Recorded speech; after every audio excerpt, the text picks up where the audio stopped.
Welcome to the Ari Hoffman Show on Talk Radio 570 KVI, your home for the politically homeless, streaming live at KVI.com and on the KVI app. If you want to be part of the most dangerous show on the airwaves, call or text the Warrior Injury Law Studio line at 206-421-5757. That's 206-421-5757. Coming up this hour, I'm probably the only person in Seattle who doesn't want the Sonics to come back. I'm going to tell you why, and it's somebody's fault. But before we get to any of that, time for your daily dose of adrenaline. You want me to stick this into my heart? Are you f***ing nuts? This morning, or rather this afternoon, President Trump, signed an executive order that is going to take steps to start dismantling the Department of Education. Now, we have to not accept the premise of a question or the premise of a statement from Democrats. A lot of people say, well, you need to fix things by spending more money on them. That is untrue. That is false. In fact, I'd say more often than not, the problem is you're spending too much money on them. Do you want a perfect example? We've spent how many billions of dollars on the homeless situation? And we have watched as it has grown exponentially in King County and in Seattle. So do you remember when they declared a homeless state of emergency around here? Do you know how many homeless people there were? 3,000 by their math.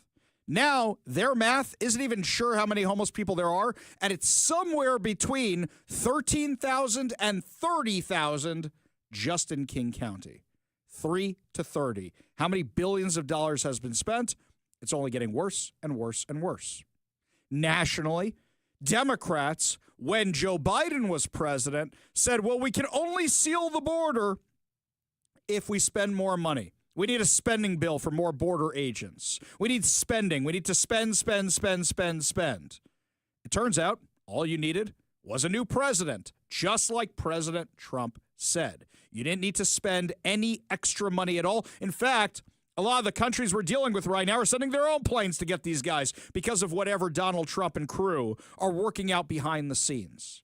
It doesn't always mean you need to spend more money. We have spent gajillions, oodles, trillions of dollars on the Department of Education, and grades have only gotten worse. White House Press Secretary Caroline Leavitt was walking out to the press gaggle, walking out to them, hadn't even started her remarks yet, and they knew what was on the agenda for today. And here's what she said right out of the gate. Caroline, what do you say to critics of the president's education plan? Where was their criticism of our nation's failing test scores for the last several decades? The Department of Education was founded in the 1970s, and since then we have spent more than $3 trillion at this federal bureaucracy. What has been the return on that investment for the American taxpayer?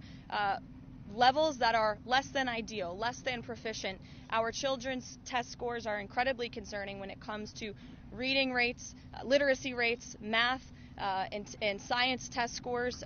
The numbers prove that, and this president is finally taking much needed action to return education to where it belongs, and that's to educators closest to students in their classrooms in their respective states. So she's 100% right. In fact, here's the actual numbers. As she said, they have spent more than $3 trillion since 1979. Since then, the per pupil spending has increased by more than 245% with almost nothing to show for it. Now, we have gone through the scores before, and after the Department of Education was created in 1980, they went up a little bit, then they kind of leveled out, and then when they started pushing the full woke nonsense around 2010, they took a massive nosedive and they've never recovered. When they started injecting the critical race theory and the DEI garbage in, they have not recovered since. How do I know this? Math and reading scores for 13-year-olds are at the lowest level in decades. That's not just here in Washington, which we covered before. That's nationally. 6 in 10 fourth graders and nearly 3/4 of 8th graders are not proficient in math. 7 in 10 4th and 8th graders are not proficient in reading, while 40% of 4th grade students don't even meet basic reading levels. Standardized test scores have remained flat for decades. For decades, because you know what that is? It's basically if your kid can afford tutoring for the SATs, they're going to do okay, and those who can't.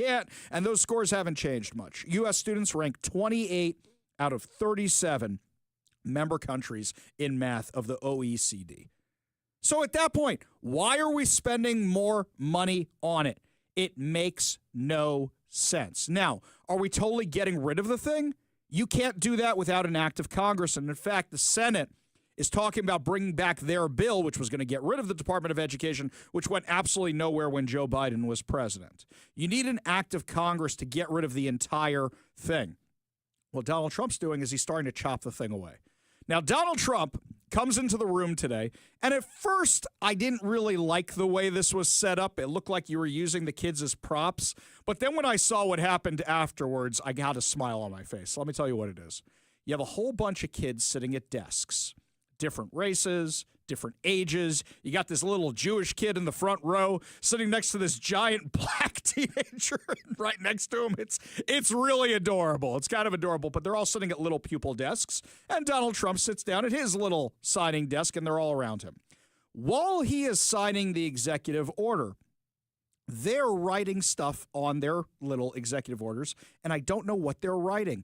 They hold it up afterwards, and they all wrote cute little things, which was adorable, whatever they wanted. It wasn't like they all wrote thank you in a totally scripted moment. They all wrote little things, and from somebody I know whose kid was one of the kids there, they just said, write whatever you want to write. And that's exactly what they did, and it's really adorable. At first, it looked like a stunt, but it's really adorable. So the left immediately goes bonkers crazy. You're cutting the money for the poor kids. You're cutting the kids for the homeless kids. You're cutting the money for this. You're cutting the money for that. Because they didn't listen to what President Trump actually said.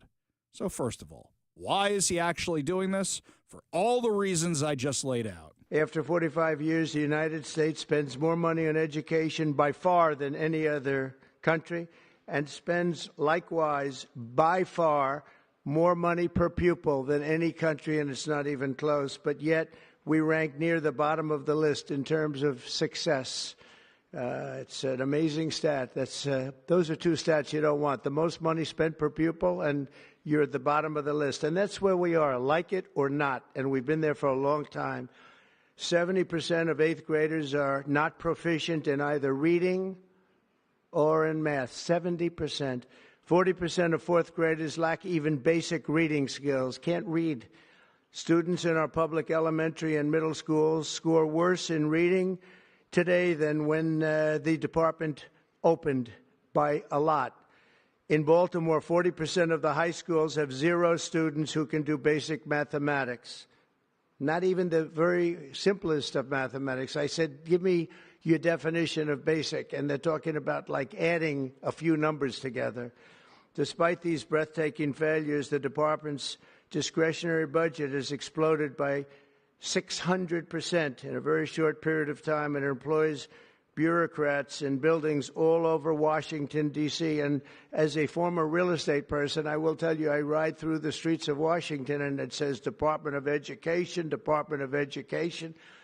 I said, how do you fill those buildings? It's crazy what's happened over the years. He's exactly right. He is 100% right, and the numbers, the Department of Education's own numbers from last year, from the year before, for the decades before now, back him up. Things have only been getting worse. So what's the left going to do? Oh, no! You're going to take away the money for college scholarships. Yeah, no, he's not. But the department's useful functions, and such as, and they're in charge of them, Pell Grants, Title I funding, resources for children with disabilities and special needs will be preserved, fully preserved. They're all going to be so. If you look at the Pell Grants, it's supposed to be a very good program. Title I funding and resources for children with special disabilities and special needs, they're going to be preserved in full and redistributed to various other agencies and departments that will take very good care of them, and that's very important to Linda, I know, and it's very important to all of us.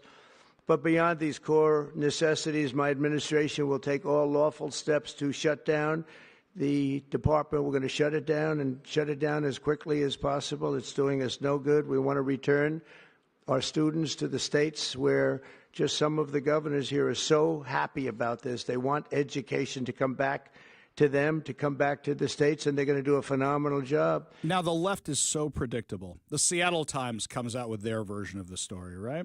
And what do they write? Trump to order a plan to shut down the U.S. Department of Education, and it's bad, bad, bad, bad, bad. And here's the quote they got. Ready? Here we go. This isn't fixing education. It's making sure millions of children never get a fair shot, and we're not about to let that happen without a fight. You've been letting it happen for decades. Literally for decades. You've been making these kids worse to push your own political agenda. What do you think the Department of Education is actually spending their money on? DEI nonsense. Critical race theory garbage. Bureaucracy. Person needs a job, so person has a job, so person has a job. And now, you know what? You guys should be happy. Because if Texas wants to go more right, they can go more right, and Washington can go off the deep end to crazy if they want. If it's returning everything to the states, it's just like abortion. Washington can go to crazy town where they'll abort babies when they're 3 years old or whatever, and Texas is going to say no abortion. The left should be celebrating this because, in theory, the money comes back to the states, but they're going bonkers crazy instead. We're going to be returning education very simply back to the states where it belongs, and this is a very popular thing to do, but much more importantly, it's a common sense thing to do, and it's going to work. Absolutely, it's going to work, and I can tell you from dealing with the governors and others in the state, they want it so badly. They want to take their children back and really teach their children individually. Probably the cost will be half, and the education will be maybe many, many times better. So we look forward to this. Exactly, because if the National Department of Education isn't wasting time implementing this DEI garbage, you're going to see scores go up. And you know what? For the states that actually dump this garbage, their scores are going to bring up the national average. You're going to start seeing a big discrepancy between the states that get rid of this stuff and the states that keep this stuff or double down on it, like Washington. Right now, you've got public school districts in the Olympia legislature and the Washington legislature right now begging for more money. More money is not going to solve anything. You know what you need more of? Time. Time in the classroom. Instead, it's, oh, no, we can't go past 2:30, 3 o'clock, even though the private schools are going till 4, 4:45, 5 o'clock. No. They refuse to do that. Even though they've never caught up on the learning loss from COVID or anything else, they refuse to do that. In fact, instead what they're doing is taking away classroom time and replacing it with this DEI insanity. You could solve this overnight if you wanted to, just by getting rid of that. But they don't want to give up their stormtroopers. They don't want to give up their brainwashing operation. It's so obvious why they're mad about this.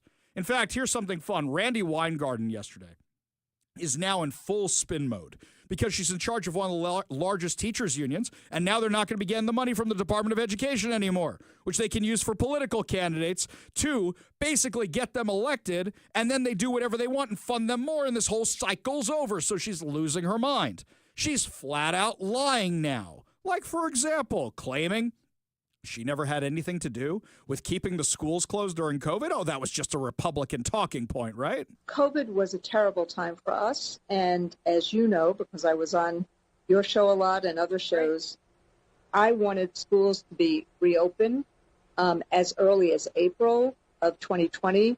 The issue was the fear and the issue was the safety issues. But COVID has really hurt in so many ways. But this has been a Republican talking point for a long time. And it's just a Republican talking point, right? Let's go to the videotape.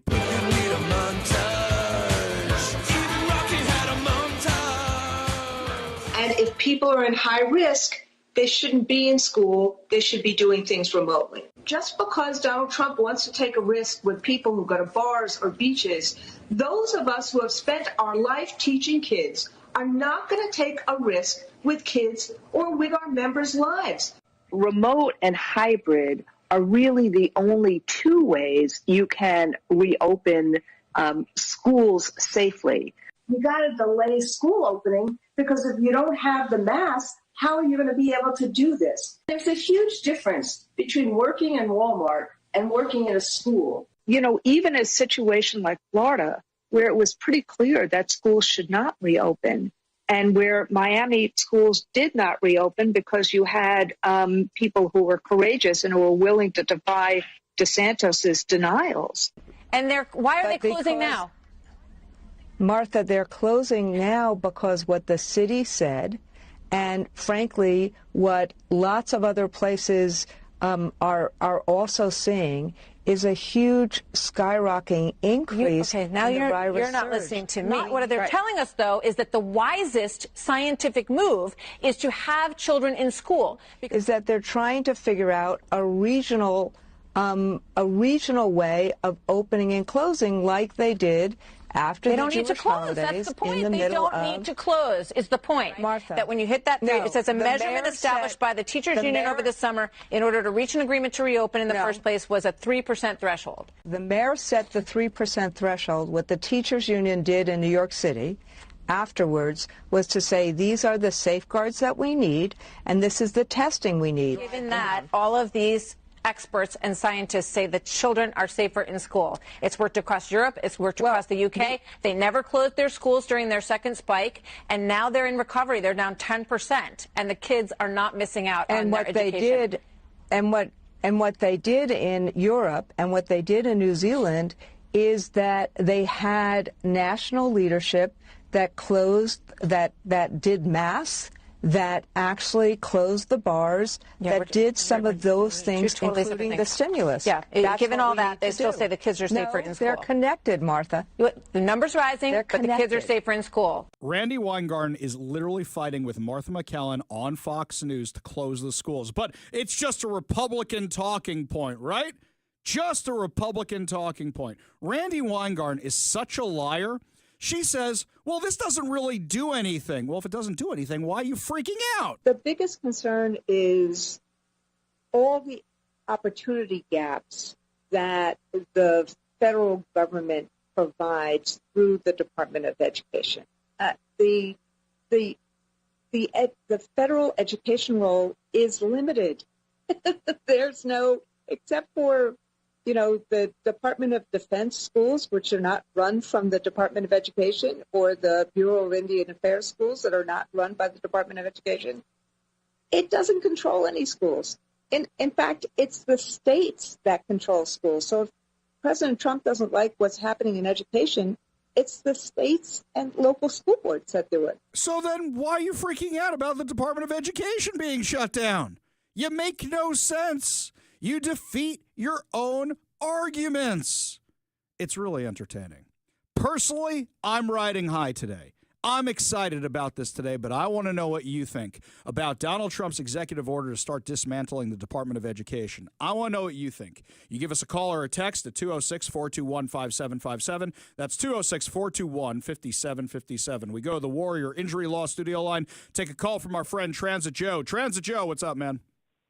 What's up is generally I'm proud to say I voted for Kamala Harris. I'm proud to say I voted and donated to Joe Biden, but I fully support President Trump's decision today. I think it's time to take a hacksaw to the educational industrial complex and put a focus on the educator and the educated, and nothing else. No agendas, none of that stuff. I am concerned, Ari, as somebody who is cheering very loudly, what the civil rights investigators are doing to fight anti-Semitism, and very grateful for President Trump in fighting anti-Semitism. But I think we need to triple the funding in that instead of cut it. So here's the thing. Let me point this out for a second. The Department of Education, should they really be the ones who are investigating this, or is that more suited for, say, the FBI or the Department of Homeland Security? So that's an example where you could say these investigations shouldn't go away. They should just go to somebody else, which is what Trump said. You following me, Joe? If Trump actually said, let's put this in the Department of Justice instead of Department of Education, I'm all for it. And again, I said triple the budget. The UW needs to be hit just as hard as Columbia is. And we need to be lacing targets for more cuts. until they get their act together. Joe, I don't think you and I are as far apart as we were just a few months ago, my friend. I know we always agreed on things like UW. I know we always agreed on things like Israel. We kind of agree on transit more than you realize, and I think you understand that now. But I think we're closer than we used to be, which is why I love when you call. You are such a great addition to the show, my friend. Appreciate when you're part of the show. You want to be part of the show, you give us a call, 206-421-5757. That's 206-421-5757. Got time for one more before the break, so we go to Tracy in Tacoma. Tracy, what's going on? Hi, Ari. Hey, I am in the minority because I am a conservative, but I work in education. And the thing that worries me about closing down the Department of Education is that Washington State and basically the West Coast, they're a little wackadoodle, and maybe the Department of Ed was kind of keeping them in check a little bit. So I don't know. That's just my thought on that. So I'll just tell you this, is that two things. I've got one audio clip I want to play for you, but something else here, okay? Nobody's keeping these guys in check at all. Nobody is. If anybody's keeping them in check, it's the teachers' unions telling them, okay, here's how far we're going to push. I don't think it's actually the Department of Education, because a lot of the garbage in these schools is coming from the Department of Education. But as a teacher, I'm going to play one clip for you I want you to listen to, because Donald Trump actually addressed teachers today.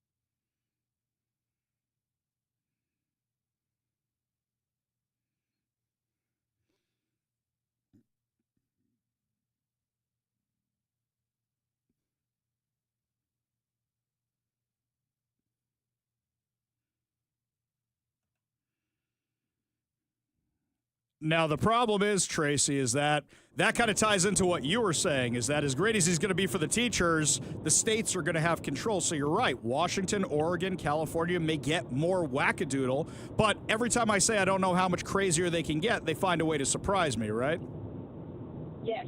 Yeah. Well, and I sat through all that DEI stuff that they crammed in our throats for the last 4 or 5 years, and I mean, I just sit there and kind of shake my head because I don't think it really relates to increased competency or increased test scores. Right. And what's the stuff that's being taken out of the curriculum when they're inserting that stuff? And Tracy, I'll encourage you, anytime you want to send this stuff over to me, screenshots, anything like that, email it on over to me, ari@kvi.com, okay?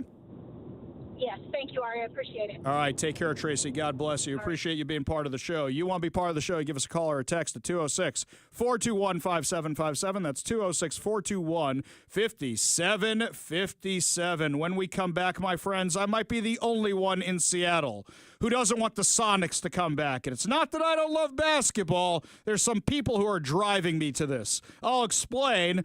You're listening to the Ari Hoffman Show on Talk Radio 570 KVI.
The entire KVI bullpen and the entire Northwest News Radio bullpen got to see me have a colossal meltdown with cusses and expletives, which I don't normally do that because I was so mad about this Sonics business. Let me explain why. Let me start with a compliment. If the Sonics come back to Seattle, it's not going to be because of Bruce Harrell. It's not going to be because of Jenny Durkin. It's not going to be because of the city council. It's not going to be because of any of that. It's going to be because Chris Daniels from Como News wished it into existence, prayed for it into existence. He gets to Please, Ari, you're not giving the man a proper due. The senior reporter. The senior reporter. In fact, they should retire his number the way they retired Bill Shea's name, and they named the stadium after him because he worked so hard to get it back. Conjured the Mets into existing in New York and the Islanders as well. That's Chris Daniels. However, the clickbaity articles about the Sonics coming back, anytime there's basketball news, I have reached a whole new level where I almost don't want the Sonics to come back because I'm so tired of the clickbaity headlines. And now other media outlets are copying his model. So what happens? I wake up earlier today. I checked my phone earlier today, and I see the Seattle Times. Major NBA hurdle cleared for possible Sonics return. Oh, we're all doing the same nonsense again. You know, if I had $1 for every clickbait headline about the possibility that the Sonics might be coming back to Seattle, I would have been able to buy a damn team and bring them here myself. So what does Chris Daniels, the senior reporter for Como News, right? What does he say? NBA's Boston Celtics sold for $6.1 billion. Is a Seattle Sonics relaunch next? There's no evidence. Right, there's no evidence. It's just, sure, there's basketball. How can we, I know you need a local hook, man, but come on. We all know what this is about. Next, watch. Hang on. So the NCAA is having their game here, right? They're having March Madness here. They're having, I believe it's called the Antifa Bowl, right? The Antifa Cup, where they're having the University of Washington against Columbia University, right? Exactly. That's what we're having today. So we're going to have that, and we're going to lay out the basketball court, and I saw they're doing video of basketball court at Climate Pledge Arena as if there's not basketball there already. Oh, right. I know everybody forgets about the Storm, but we have basketball there already. So, does this mean the Sonics are coming back? Give me some real news about the Sonics coming back, because until then, it's clickbait. And at this point, I kind of want all of you to be wrong. Look, I love basketball.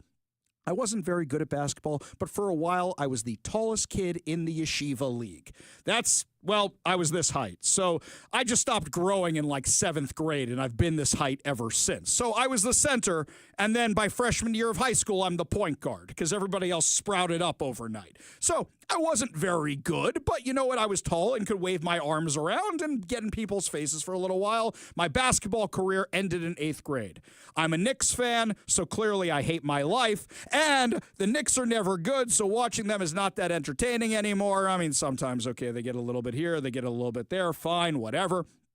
But I would love for the Sonics to come back. But just with all this clickbait insanity, I almost want all of you to be wrong at this point, because I'm so tired of the clickbait. And even today, our friends over in the newsroom, when I'm having my freak out about this, they're all looking at the clickbait going, oh, what does this mean for the Sonics coming back? I'm like, no, stop that. It doesn't mean anything about the Sonics coming back. It's clickbait, and you all fell for it. Now, let me know if you agree with me or disagree with me at 206-421-5757. That's 206-421-5757. When we come back, my friends, J.D. Vance absolutely destroys Kamala Harris. We'll have that awesome audio for you, plus so much more. You're listening to The Ari Hoffman Show on Talk Radio 570 KVI.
And don't forget, my friends, if you want to be part of KVI's Golden Age of America contest and your chance to win over $2,000 and a $50 Daniel's Broiler gift card, make sure you are listening to the show at 4 o'clock today for the keyword to text into the show. It's coming up at 4 o'clock today. Make sure you are listening then so you can be part of the Golden Age of America by winning over $2,000 and a Daniel's Broiler gift card.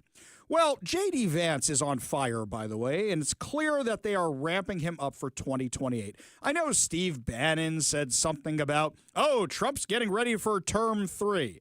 All right, let's move aside from the constitutional issues there for a minute and just say, well, maybe we're looking at doing the handoff in MAGA over to J.D. Vance, which I think is more likely at this point. So J.D. Vance is over on the Silverlock podcast this morning, Silverlock Show.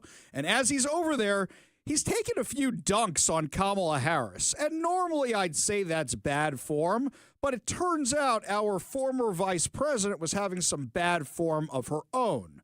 First, the dunk, then the bad form. Give a listen. And how it's different with each presidency. How are you doing the job differently than Kamala did it? Well, I don't have 4 shots of vodka before every meeting. That's one way I think that Kamala really tried to bring herself into the role is these word salads, and I think that I would need the help of a lot of alcohol to answer a question the way that Kamala Harris answered questions. Yeah, I think he's right because 1, he's a lot smarter, and 2, she was just rambling because she didn't actually know what to say. She was never prepared, and we had a theory at some point that maybe her own staff was trying to get her to say things. Random things, just trying to get her to say whatever they thought. Hey, can we play bingo? What do you think we can get her to say today? But question is, she seemed more than ineffective. It seemed like she was out of the loop, not being trusted with stuff. Why do you think that was, JD? I mean, look, man, I don't know. My sense is, and this is a little bit of guesswork, obviously, I don't talk to Kamala Harris or Joe Biden very often. But my sense is that there wasn't a level of trust between Biden and Harris. And so, she was just less empowered to do her job. And, luckily I'm in a situation where the president trusts me, where if he asks me to do something, he believes it's going to happen. And obviously, we'll talk about it and check in. But I feel empowered in a way that I think a lot of vice presidents haven't been. But that's all in the service of accomplishing the president's vision. And I think I try to remind myself of that, every single day, that the American people elected Donald J. Trump to do a job. For him to do that job successfully, the people around him, starting at the top with the vice president, have to do their jobs well. That's an excellent point, and we've discussed it before, where you need to pick competent people for your cabinet, and nobody in the Biden-Harris administration was competent. Nobody. They weren't even working in concert with each other to accomplish their liberal agenda. Some of their absolute leftist insanity conflicted with each other. This was happening on the regular over there. Nobody actually knew who was running the show. Now, I assume that whoever was the actual auto pen and signing everything, whoever it was on any given day, said to themselves, look, this is a perfect opportunity. Joe Biden's clearly not present. He's clearly old. He's clearly senile. We can use the auto pen for anything. What about the vice president? Oh, well, she's a moron. So we could do whatever we want. But it turns out also she's classless. J.D. Vance has little kids. J.D. Vance had to make a big move with his family to Washington, D.C. And we saw that even Joe Biden, who said some pretty awful things about Trump, come to the White House, come look around, let's do the photo op, let's do the passing of the torch, right? Doesn't seem like it went down that way with Kamala Harris and J.D. Vance. Is it true that she refused to welcome you to the vice president's official residence at the Naval Observatory before you took office? Did she block you from that? Yeah, there was some weird thing where, my wife, so we have 3 young kids, 7, 5, and 3, and so we wanted the kids to see this place before they moved into it. And for whatever reason, man, I don't know if it was a staff issue. I don't know if it was Kamala Harris herself, but they just would not, even with me not there, they would not allow the 3 kids just to come by and see this place that they're going to live in. And I imagine a lot of your listeners have kids. Kids get nervous about big moves. and we just wanted them to actually see this place.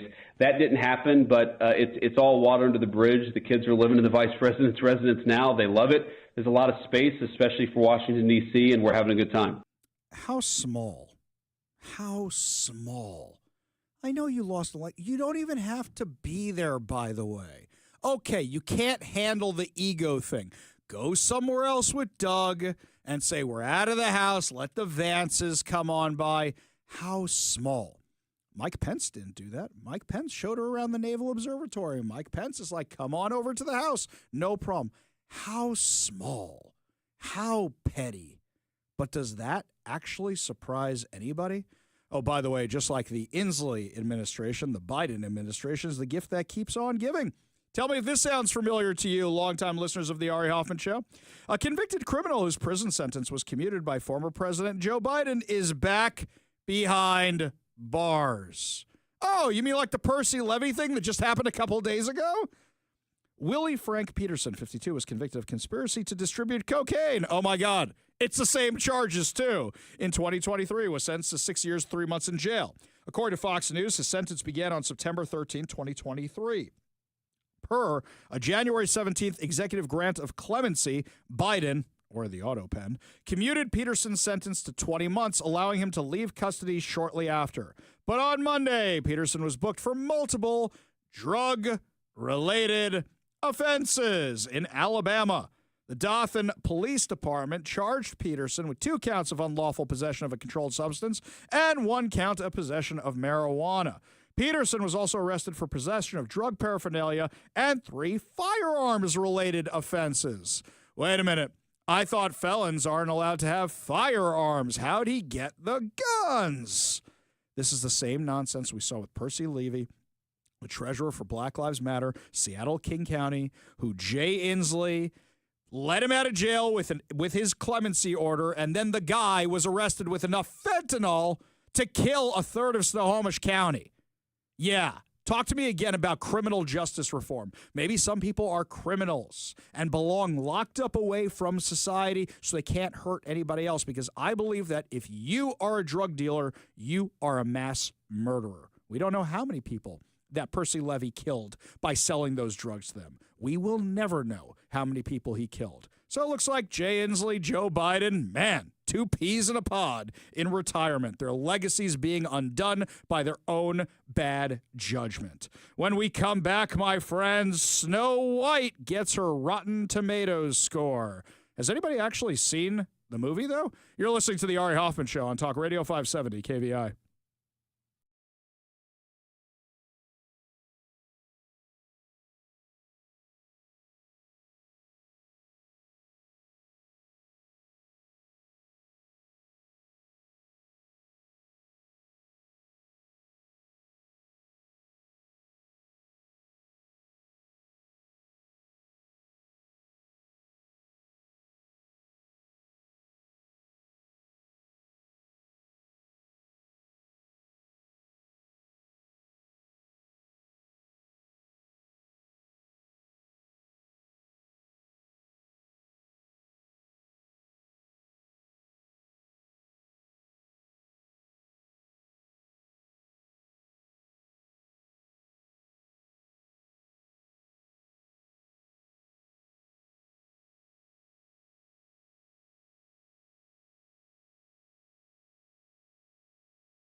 We've spent a lot of time talking about the latest Disney remake of a classic, the Snow White live-action version that's supposed to come out in theaters tomorrow.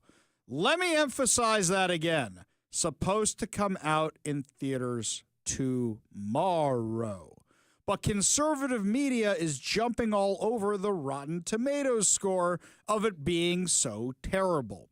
First of all, the critics' reviews are the only ones that are in, and it's getting about a 46%, which isn't good. Don't get me wrong. That's not good reviews. In fact, here, I'm even going to point this one out to you. This is the first one, literally the first one that's here, one of their top critics. This is Caroline Seedy from Girl Culture. As far as the live-action remakes go, have courage, be kind, and fight fascism is a fitting message for the moment, even if it comes wrapped in a pretty garish package. Okay. So you're saying you like all the wokeness, but you don't like all the Disney stuff. Critics never know what they're talking about. My question is, how many of these critics are just bombing this thing because they wanted to hate it? And what's going to happen when the audience reviews open up and a whole bunch of people who never saw the movie are going to review bomb this thing too? My friends, you don't even need to go to that effort. You don't need to do it. You know why? This thing is going to tank on its own. Disney is already starting to change course. You already won. Would you like me to prove it to you? Let's take the Snow White movie itself. Mike and I have discussed this. How many reshoots did they have to do of this movie? They had to change all the dwarf stuff. You already won. And they're trying to sideline Rachel Zegler, the one who said all the bad stuff about Trump. You don't need to go for the victory lap or the dunk in this case. It's going to happen on its own. Would you like to know why? Because my daughter has not said to me, Daddy, are you getting free tickets for the Snow White movie? Can we go? That's why. When there's a movie she actually wants to see, she comes to me right away. We don't need to dunk on this thing. We just don't. And everybody jumping all over this thing before the audience meter has even opened because this thing hasn't opened in theaters yet. I know conservative media. It's a slow news cycle when Donald Trump's in office, right? There's nothing to write about ever. But everybody in conservative media is jumping all over the Snow White thing. First of all, give it till tomorrow night. Write the articles on Saturday for everybody who's seen it. Write them on Sunday. Write them on Monday. Send somebody to see how terrible it was. But here's the thing. None of you have seen how terrible this movie is, and it might actually surprise you. How many times have Mike and I gone into something expecting it to be a certain way, and it just wasn't? I'll do you one better. Let's turn the clocks back a couple years ago. A pink little movie called Barbie came out. Mm-hmm. And our friends on the right, after you and I had seen the movie, and it's like, did they see the same movie? Yeah. Because it's a lot of like forecasting and prediction. And sometimes the problem with confirmation bias is sometimes your bias doesn't get confirmed. Exactly. Like, remember when they said, oh, Star Trek Discovery's been removed from canon? No, it hasn't. No, it wasn't. Some lunatic on social media theorized that from a line in a cartoon show, and you guys all jumped all over it because half of you haven't watched any of this. I know a bunch of you checked out around Deep Space Nine Voyager era and haven't even been back to revisit the rest of it. But that's the problem with this, guys. You haven't seen it yet. Wait 3 or 4 days, and then you don't run the risk of having egg on your face. And you know what the story will be then? Audience reviews worse than critics' reviews, and those are the ones that really count. Do we ever actually listen to the critics' reviews on anything? Mike, have we ever gone by the critics' reviews on any movie? Well, I don't know how to answer that because we ourselves are part of the media. So don't listen to the critics, but also tune into The Real Deal every Monday at 4:45, where you get to listen to us talk about the new movies and TV shows that we have media access to, and your opportunity to win fantabulous prizes. So no, I don't listen to the critics. Right, I never have. And I tell a story all the time. The critics always hate action movies, and the 90s were ripe with the action movies. It was always Jerry Bruckheimer, Michael Bay, you name it. There was always one of those movies coming out, and without fail, the critics would hate it every single time. And I usually end up loving it. Movies the critics hated. You ready? I remember this clearly. The Rock, Con Air, Armageddon, Gone in 60 Seconds, anything with Nicolas Cage in it. Come on, guys. Let's be real about this. Just give it the weekend. Then you can jump up and down on it. Because you know what I would really hate? Just as Mike brought up, a Barbie situation. Where Barbie comes out, and it's shockingly okay. In fact, I'd say it's more than okay. I think it was Mike's top movie of that year. And me, it was in the top 10 for sure, because it's ridiculous. Plus, I had my wife explaining to me all the inside jokes. That made it a little bit better. But the right wanted to hate that movie. And because they wanted to hate that movie so much, a lot of them look stupid. Did they get a lot of clicks off it? Absolutely. But I would prefer people not be disingenuous and just dunk on something to hate it. As we say all the time with the Top Gun movie, we're all excited to see what's the patch going to be on Maverick's jacket. Are they going to remove the thing because of China? No, it was right there. And we would have looked really stupid if we had talked about that before the movie came out. That's the problem with sometimes recording or writing stories in advance, because they change and then you go to air. So I'm not saying you have to go see the Snow White movie. I'm probably not going to go see the Snow White movie. But at the same time, give it the weekend. We'll find out how bad it actually is. When we come back, my friends, your chance to be part of the golden age of America and win $2,000 plus a Daniel's Broiler gift card, which is a good thing because I'm about to tell you the taxes the Democrats are about to hit you with. You're listening to the Ari Hoffman Show on Talk Radio 570 KVI.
Welcome to the Ari Hoffman Show on Talk Radio 570 KVI, your home for the politically homeless, streaming live at KVI.com and on the KVI app. If you want to be part of the most dangerous show on the airwaves, call or text the Warrior Injury Law Studio line at 206-421-5757. That's 206-421-5757. Coming up this hour, a local school district is getting investigated by the Department of Education. But before we get to any of that, it is time for the Golden Age of America contest, my friends. The Golden Age of America, I call it. It's begun. So it's the Golden Age of America, and that's what it's going to be. Thank you, President Trump. I like that the president shows up every single day to be part of the Ari Hoffman Show. He's so generous with his time that he comes every day to help us out with that. I can proudly proclaim that the Golden Age of America is upon us. Exactly. So here's how the contest works. It's your chance to win $2,025 and a $50 Daniel's Broiler gift card. All you have to do is text the keyword I'm about to give you, not your name, not your phone number, not your address. Let me repeat that again. Not your name, phone number, or address. We will find you if you win because you will have just given us your phone number by texting the show. We have caller ID around here. So just the keyword, only the keyword. And then you are entered for the chance to win. If you enter anything other than the keyword, you disqualify yourself. Today's keyword is roar, as in you're going to hear me roar, right, Katy Perry? Or Ari in Hebrew means lion, and lions roar. R-O-A-R, R-O-A-R. Enter that now at 206-421-5757. That's ROAR. Text ROAR to 206-421-5757. You have until 5 p.m. to enter the contest. Yes. Oh, Katy Perry's joining us, too. She's also so generous with her time, isn't she? Your next chance of winning comes at 8 a.m. tomorrow morning during the Commute with Carlson. Check out danielsbroiler.com to reserve a table, place your takeout delivery order, and more. That's right. Okay. Is she still singing? Well, she's so nice. She just hangs out with us. But we're going to usher in a new golden age of American success. This is a long beginning here. Okay. Anyways, so you text that word, text ROAR to 206-421-5757. That's 206-421-5757. And I hope you win because life's about to get a whole lot more expensive around here. The Democrats in the Washington State Senate have revealed how they plan on closing the budget gap that they themselves created. Ready? Here's the 5 basic points of it. Property tax increases. So remember, they want to lift the lid on property taxes so that they can basically triple your property tax rates every single year. That's what they're going to do. That's one part of this. A business tax.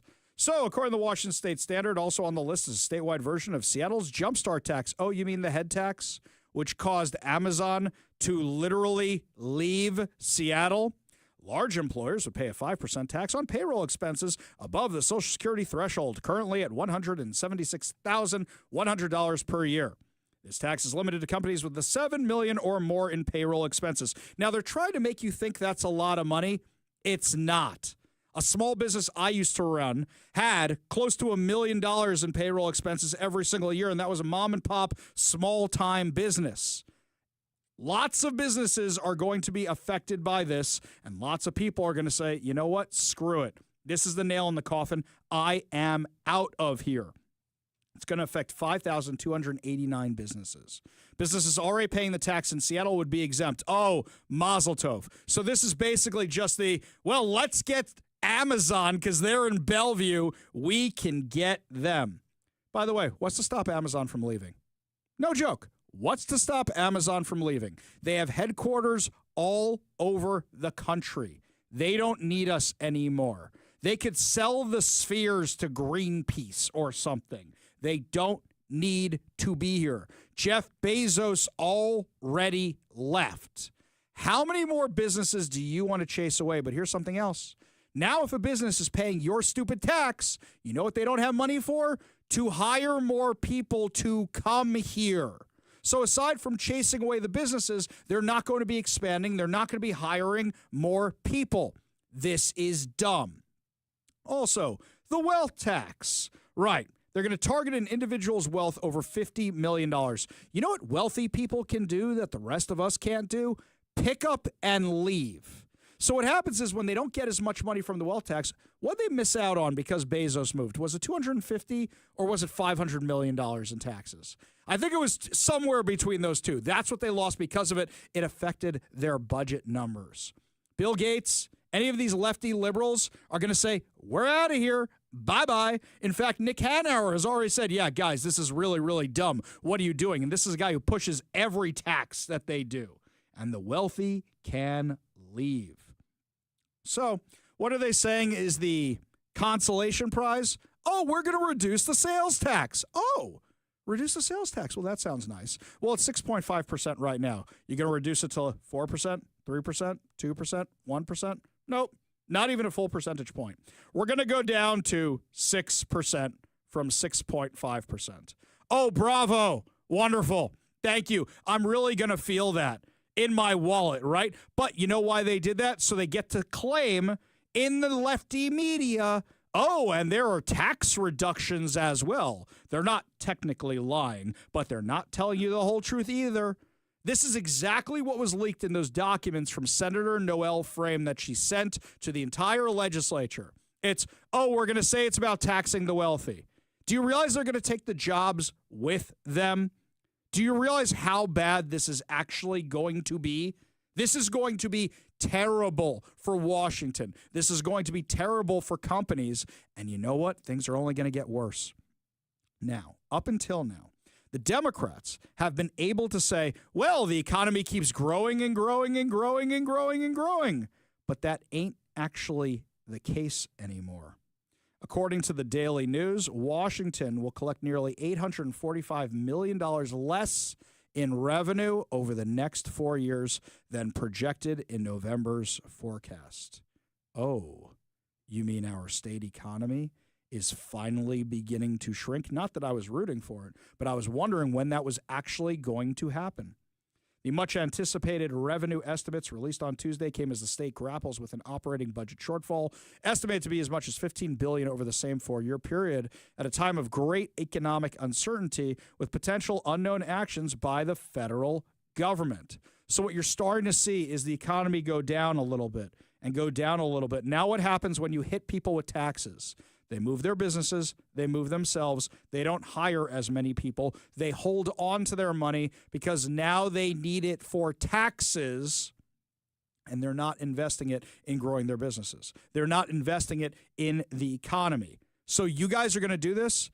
By the way, I can't believe I'm about to defend Bob Ferguson. I can't believe I'm about to do it, but I'm about to do it. At least Bob Ferguson was looking at cuts. At least Bob Ferguson came up with $4 billion in cuts. You guys aren't even proposing any cuts. You know what they're saying? Well, if Bob Ferguson came up with his $4 billion, this will get us the rest of the way. And that may have been the game plan the whole time. Where this way, Bob Ferguson can look like the good guy and they can look like the bad guys. And he could say, look, I did my part. He's still going to sign it into law. He's still going to say, I fought the good fight, but, you know, the gap is just too big. That's what the Democrats are trying to do. That's what they're trying to do right now. They want these taxes. Have they proposed any cuts? Have they analyzed any cuts at all? No, of course not. And we have come up with so many billions of dollars that could be cut. Washington Doge yesterday was talking about the Arts Commission. Millions and millions and millions of dollars in the Arts Commission. And do you know what's in the Arts Commission budget, by the way? The self-service stations that we discuss so much on the show. That came out of the Arts Commission budget. If anybody from Washington Doge wants to analyze the Arts Commission budget, I guarantee you there's tons of waste there. You should be asking why we're spending so much money on art. If people want art, they can go buy art. If a theater can't continue to exist, they can get corporate sponsors. Oh, no, wait, they can't get corporate sponsors. All the corporations are leaving. You're demonizing all the corporations. Why are the Democrats doing this? Fox 13 has a story for us. Taking a live look at our state capitol in Olympia tonight, Washington economists gave a forecast this afternoon on how much money the state will bring in. The hope is it can guide how the legislature will write up a balanced budget over the next few years. Reporter Albert James is showing us what revenue challenges economists say we're facing and what lies ahead in passing a state budget by the end of this legislative session. Our revenue growth has been relatively slow, kind of slower than you'd expect given the economic situation. And Dave Reich, Washington's chief economist, says that slowing in growth is largely connected to the pandemic and its aftermath, changing consumer spending behaviors like avoiding large purchases. The pandemic isn't done with us, which is what I mentioned earlier. Some of the revenues are likely being impacted still by the pandemic, which is the reason we had high inflation and high interest rates. The State Economic and Revenue Forecast Council projects the state will get about $71 billion in revenue over the next 2 years. That's down about $500 million from the last forecast in November. To put that in perspective, the state budget for the last biennium was $72 billion.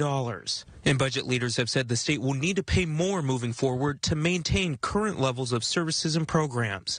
Republican budget writer Senator Chris Godon says the revenue forecast confirms legislators should limit spending and avoid new taxes. While Democratic budget leader Representative Tim Ormsby says the reduced forecast was expected and, quote, when we ask for revenue, it's because it's necessary to keep people alive. Reich said the state should be able to shake off slowing revenue growth in the future, but decisions in D.C. could complicate things in a way that's hard to predict. We expect to come out of that, in the next 6 to 12 months, but I would say the picture's clouded a little bit by some of the current changes that we've seen, both, and by that I mean tariffs and changes in federal employment and federal funding. So, so that's a risk factor in our forecast going forward. As we previously reported, Senate Republicans released a budget proposal last week which relies on reduced spending to balance the budget.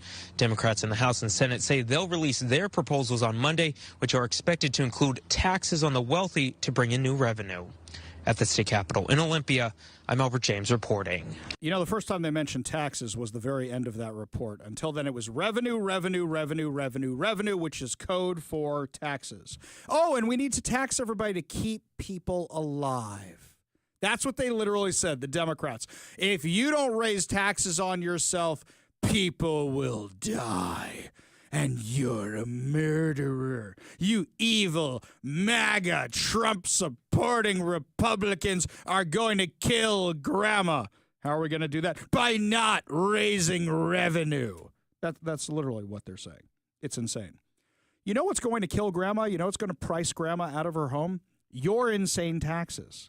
You're going to triple property tax rates every year. How many people are going to get priced out of their homes and have to move? On top of that, do you know they're talking about messing with the carbon auctions to bring in even more money?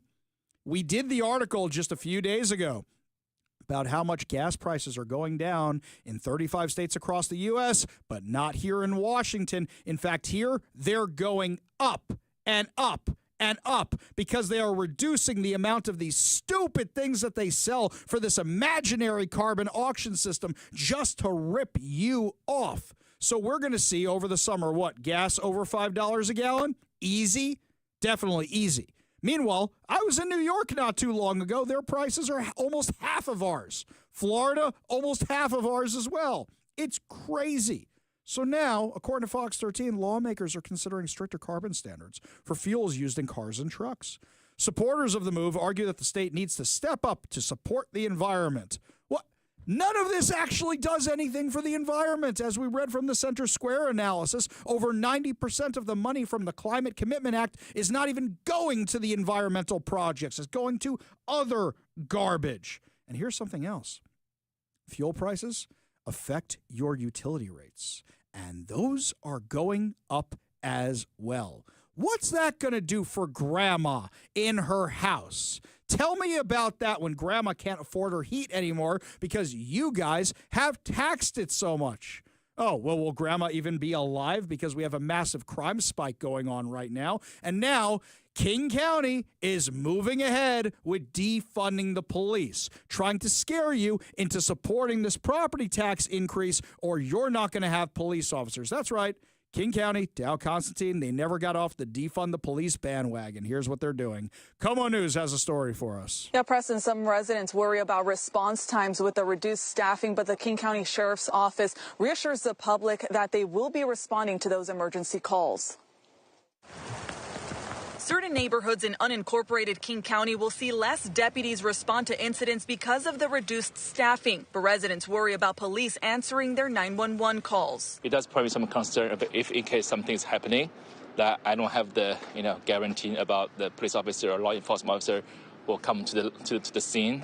Redmond Ridge is one area that will be impacted. The King County Sheriff's Office said the change means for burglaries, they will only be dispatched to alarms verified by alarm companies that have video or audio evidence. But when it comes to violent crimes like homicides, sexual assault, and robberies, those are still their main priorities. For violent crimes, absolutely, we'll be responding. So any life safety type of calls, we will be going. The Sheriff's Office says for the past few years, they've been facing budget reductions. Officials say deputies are not losing their jobs. They're just cutting back on hours of overtime. We hate doing this, right? This is horrible. This is budget management 101. We know how much we have. We have to project that out throughout the years. Officials also say 911 calls involving non-injury crashes will be directed to Washington State Patrol, but they will respond to crashes involving hit and runs or impaired drivers. While some residents shared their concerns, others aren't too worried. I don't know if it'll have much of an impact. It seems like a pretty safe neighborhood. I haven't had any issues.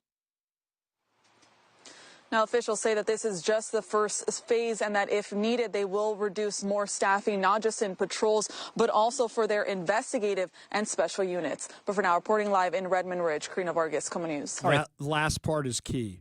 If we need to do more reductions, it's going to be in the special units. Remember what Seattle cut last time? The sex crimes investigators, the domestic violence investigators. We're not talking about, well, we don't really need the horse patrols anymore, even though we kind of do in certain parts of the state. No. They're going to be cutting the specialty divisions, my friends. And we saw what happened when they did that. This is about keeping you in fear. Look how much we're going to have to cut. Because you won't support attacks on yourselves. How much will you pay to consider yourself safer? Are response times good right now? No, they're absolutely abysmal. And they're about to become a whole lot worse. Unless you support more taxes. No. We're not going to do an audit of Homeless Inc., which would probably save a ton of money because there's probably a ton of waste, fraud, and abuse in Homeless Inc. We're not going to cut that. Because if you suggest that, you're not compassionate. You want people to die. And us Democrats, we are saving lives. We're superheroes. We have our capes on. We are superheroes, and we are here to save you from those MAGA, Trump-supporting Republicans who just want to do what Elon Musk, that fascist Nazi, wants to do, who rescues astronauts that Joe Biden stranded, that builds his electric cars. He just wants to slash the budget, which will lead grandma to die. Are you following all this logic, by the way? Because this is literally the Democrats in Washington logic. Jack up the taxes as much as possible. And you know something else I'm getting suspicious about? This friction between Bob Ferguson and the Democrats. I wonder if it's part of the plan. I am wondering if it's part of the plan. So that way Bob Ferguson can go, what choice do I have? Look what they're doing. But I made my cuts. Feel bad for me. Feel bad for me. Feel bad for me. Vote for me for president. Ferguson in 2028. At this point, I don't know what to believe because the Democrats have lied to us nonstop about everything. We have called them on it every single step of the way. Bob Ferguson has not been truthful with us for the last 12 years. But hear what's going on. What are the Democrats worried about? They're worried they're not going to be able to keep spending on their stupidity. That's what they're worried about. And it's going to hurt you. I hope that you entered the keyword in our Golden Age of America contest. I hope you win that because you're going to need every single dollar to cover the taxes that the Democrats are about to lay on you. Lots more to discuss as the show continues, my friends. When we come back, a local school district is now being targeted by the Trump administration because of civil rights violations. We'll give you all details when we come back. You're listening to the Ari Hoffman Show on Talk Radio 570 KVI.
My friends, the chickens are coming home to roost. It's only so long you can discriminate against a certain group of people in public schools and then not get hit for it with Title VI violations. Well, now the Lake Washington School District, even though we've asked them for comment multiple times about the anti-Semitism that was going on in their school district, now the Department of Education is investigating Title VI complaints against that school district. Joining us now to discuss on the KVI studio line, Director of Legal Policy for Sadoff Legal, Carly Gamble. Thank you so much for being with us today. Thanks so much for having me. Such a pleasure. So why don't you tell me what's in this case? What exactly happened that led to this investigation? Yeah, well, a lot is the short answer. This has been an ongoing issue, for well over a year now, going on 2+ years, I would say at least, of many different things happening and being reported to school faculty, to principals, to those at the superintendent's office, and frankly, receiving very little response, certainly nothing in the way of meaningful action to curtail further anti-Semitism in the school district. And we're talking about everything from peer-to-peer anti-Semitism to teachers in the classroom teaching things that are clearly not only factually inaccurate, but really biased against aspects of Jewish identity. We're talking about things being treated by administrators as free speech, and thus not only allowed, permitted, tolerated, but praised and lauded. But in fact, those events are disruptive of the school environment as well as hostile to Jewish students. Again, the list goes on, but this is a long time coming, as you noted. Now, for me, I know kids used to call me names when I was in school. I know I used to get anti-Semitic slurs thrown at me all the time when I was at different places, and I kind of get that. But the crazy thing to me was the fact that not just is this happening peer-to-peer, but it's happening teacher to student, and the administration's doing absolutely nothing about it. It actually seems baked into the cake of the curriculum in the school. Yeah, there's a real problem, and I'll be really honest with you. I wish I could say that it were exclusive to this school district. We actually see this on a fairly widespread basis in K through 12 schools. Sometimes we find willing partners. I can tell you that I've actually dealt with principals who have been fantastic in saying, hey, you know what, take a look at the curriculum, tell us what's problematic about it, let's have a conversation, and let's get it fixed. I can tell you that sadly that was not the case here, and a lot of it stems from what has come to be called, in this world, erasive anti-Semitism, and really what that means is that we're teaching students in the curriculum information that is factually, historically inaccurate, and in a way that conveys this idea that Jews are not indigenous to the land of Israel, that they have stolen that land from another group of people, namely the Palestinian people. And so the recognition becomes that there is only one group of people who are indigenous to that land, and it completely erases the 3,000+ year history that the Jewish people have there, the reality that the Jewish people became the Jewish people in the land of Israel. And so if you disconnect the history of the Jewish community from the land of Israel, and then you begin teaching this, and you do this by way of maps, as well as, again, just factually inaccurate information, then not only do you have Jewish and Israeli students who are sitting there, feeling personally attacked, right? This is their peoplehood, that aspect of their identity, but you're indoctrinating an entire generation of students into this idea, not only that is factually, historically inaccurate, but that is biased against Israel as a Jewish nation. We're talking with Carly Gamble, who's the Director of Legal Policy for Sadoff Legal, on behalf of Stand With Us Northwest, which now has Title VI complaints against the Lake Washington School District. And something about this case that also really stood out to me is the fact that you guys have reached out to OSPI. You guys have reached out to the Office of the Superintendent of Public Instruction, asked for help, as have I multiple times, and they haven't done anything. Are you guys looking at similar action against them? Honestly, right now, what we're really hoping is that the federal government process is going to be effective. There's been a lot of talk, and frankly, thus far, action behind that talk in terms of protecting students in the face of anti-Semitism, in the face of hostile school environments. students. So we are confident that the Department of Education, or frankly, whatever entity ultimately ends up dealing with this issue and this investigation, that there's going to be some meaningful change that comes as a result of that. Unfortunately, the district level, the state level don't seem to be really workable processes for bringing about the kind of change that's necessary here. And really, it's a systemic issue. And I'd say that that's part of the problem here, is that a lot of these issues get dealt with, or at least viewed, even if they're not dealt with, as isolated incidents, right? This happened. And so, we said this to the students or the parents, and we feel like we handled it appropriately. And then that happened. And then another thing happened. And rather than recognizing that this is a systemic issue, right, that if anti-Semitism weren't a problem, you wouldn't keep seeing these issues cropping up. And so there's this lack of recognition that because these things keep happening, we really need to do some across the board looking at our policies, at our education, at our training for teachers, for staff.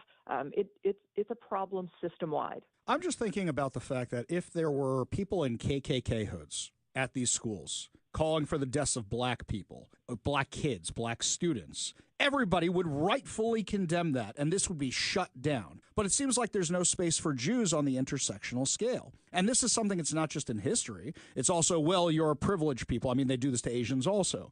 But it seems like specifically they have no problem with anti-Semitism, and it's baked into the cake of this intersectional nonsense. Well, that's true. And I think you have to actually take a step further back and asking, well, why is that, right? How can it possibly be that we are extremely, and as you note, rightly concerned about other minority groups being targeted, but not the Jewish community? Certainly there is the reality that Jews are conceived of and perceived of as being privileged in many cases. And like you said, that certainly is historically inaccurate. But even to the extent that, someone's knowledge of the Jewish community includes the fact that there are many Jewish people who are well-to-do, okay, that can be a reality. And still we should be able to recognize that treating them badly because they are Jewish is still unacceptable. Part of the reason that happens, apart from the privilege issue, is this politicization of Jewish identity, right? If we can convince enough people, and frankly, the unfortunate reality is enough people have been convinced of this, that the connection, as I said before, between Jewish identity and the ancestral homeland of Israel doesn't exist, never really existed, right? There is no connection there. Then we can talk about Israel and frankly, Zionists and Zionism as though they are matters of mere politics. And so if you have a position on Zionism one way or another, that's a matter of political disagreement. And in our country, you have the right, generally speaking, to express your political views, and other people can disagree with that. But that ignores the crucial nature of Zionism as a component of Jewish identity. And I want to be really clear. When I say Zionism as a component of Jewish identity, I do not mean the form of Zionism, the nature of Zionism that is being peddled in today's society, that somehow Zionism is synonymous with racism, apartheid, genocide, colonization. Those are terms that have been heaped upon this word Zionism completely inaccurately, divorced from reality and history. And so if you had a proper understanding of Zionism, right, the longing, the desire to return to Zion as a part of Jewish identity, of ancestral identity, then you're going to get a little bit closer to being able to understand, identify these things, and treat them equally as is appropriate. But until that becomes clear and until that narrative gets properly debunked, we continue to see these types of issues. We are talking about the Title VI complaint that's being investigated against the Lake Washington School District. In the last few minutes, we have with Carly Gamble, who's the Director of Legal Policy for Sadoff Legal, helping out Stand With Us Northwest on this case. So we've covered a ton of other school districts in Washington that are having similar issues.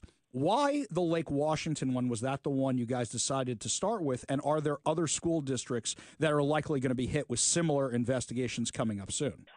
Yeah, it's a great question. I really want to give credit to the individual students and parents who are the ones who are on the front lines day in, day out. And I use front lines, I know they're not, it's a horrible term to use because these students should not have to be in the position of being activists, of fighting to protect and vindicate their rights. But that's what they're doing, and their parents are doing a phenomenal job of advocating for them. And so when we get information and we get reports about what's happening in school districts, we look at the total picture and try to determine, is this a situation where Title VI is appropriate? And again, as you know, we've attempted to work with the highest levels of this school district and offered our own educational programming and resources and offered to be a resource in terms of messaging, to make sure that things are being conveyed accurately and appropriately. And we've not been taken up on those offers. And so, when you get to that point, it's time for those who have some greater authority to be invited in to the issue and asked to take some steps to remedy this. And so, again, like I said, I really want to give credit to the students and the parents who have done a phenomenal job of continuing to advocate, but also of speaking up and reporting these issues to make sure that this action can take place. Carly Gamble, Director of Legal Policy for Sadoff Legal, thank you so much for joining us today and for taking on this case. We really do appreciate it. Thanks so much for the time. I appreciate it. Always a pleasure. We got a whole lot more to discuss as the show continues. You're listening to the Ari Hoffman Show on Talk Radio 570 KVI.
Welcome back to the Ari Hoffman Show. Just a reminder, if you want to see me grow my beard back in and my receding hairline as my hair up top runs away from my face, you can check out our live stream over on X, Rumble, YouTube, and, of course, the Book of Faces as well.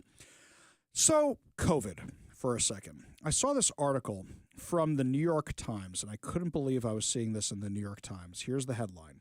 Ready? We were badly misled about the event that changed our lives. And it's all about COVID from the New York Times, which is beyond infuriating. So we know that conspiracy theories are the new spoiler alerts. We know that, right?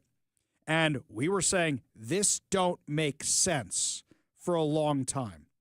Now, my life happened to improve afterwards. But there was some rough time there when my businesses were going down the drain thanks to Jay Inslee and his insane restrictions, my kids' education. My daughter, I still have to have tutoring for her. I still have to have my boys catch up in different subjects because the school went downhill, and that was in the private schools. We had to deal with that because online schooling does not work. Our finances, because of that, were a disaster, an absolute disaster. So now the New York Times is giving us, whoopsie, didn't mean to do that. Sorry, please still read our paper. No, absolutely not. Absolutely not. Remember when they were asking for COVID amnesty? You remember that craziness? And then Town Hall came up with this video to respond to that? I was allowed to work through the pandemic, but I wasn't allowed to eat in a restaurant. I could wear the uniform, go to a burning building, but not eat here. What's wrong with you people? A government study finds the pandemic had a devastating impact on America's students. Skate park is now covered in sand. Basketball hoops all around Jacksonville have come down. Not being able to say goodbye to loved ones in the hospitals, learning loss of kids. You had people lost their jobs because they weren't vaccinated. We need to make sure that we actually have an accounting of what took place so that this never happens again. Schools in the U.S. were closed for too long. Well, yeah, who did that? That was the Democrats. I particularly like that last fellow. But this New York Times article admits everything we knew. And the New York Times were one of the #1 outlets who are calling all of us conspiracy theorists and calling all of us liars and advocating for our content to be censored on social media. I don't even have a YouTube page anymore.